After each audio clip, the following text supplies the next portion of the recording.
Let's start our look around the world with Thursday's emotional ceremony in Normandy, France, to mark the 75th anniversary of the D-Day landings. D-Day was the invasion by American and British troops into Nazi-occupied northern France that turned the tide of World War II. But it came at the cost of so many young men's lives. The leaders of several countries were at the ceremony, including the leaders of the U.S., France, the UK, and Canada. For more on this and other news around the world, let's go over to our Hong Yoo at the Arirang News Center.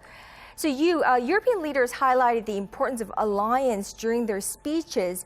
Was President Trump's speech along the same track? Like you said, Connyoung, European leaders tried to emphasize the importance of alliances to President Trump, saying it was alliance between Western countries that have kept the continent at peace for years. French President Emmanuel Macron praised the ambition and bravery of the U.S. when they have fought for universal values.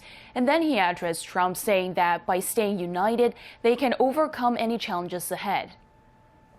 We want to show ourselves to be worthy of the heritage of peace that we have received from you, our dead, worthy of the promise of Normandy.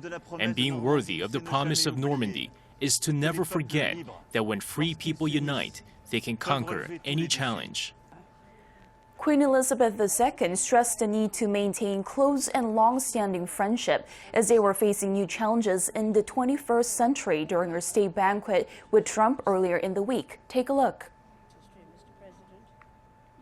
After the shared sacrifices of the Second World War, Britain and the United States worked with other allies to build an assembly of international institutions to ensure that the horrors of conflict would never be repeated.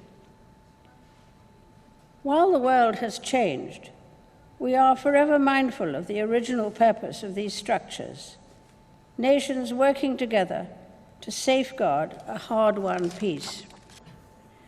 Despite their efforts, President Trump at the ceremony in Normandy on Thursday offered little embrace to the transatlantic alliance. Instead, he chose to mostly share the heroic stories of U.S. veterans who put their lives on the line during D-Day.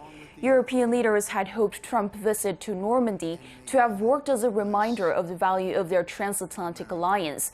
But with the race for the second term of presidency to begin soon, President Trump will likely continue his America First policies to keep his base fired up.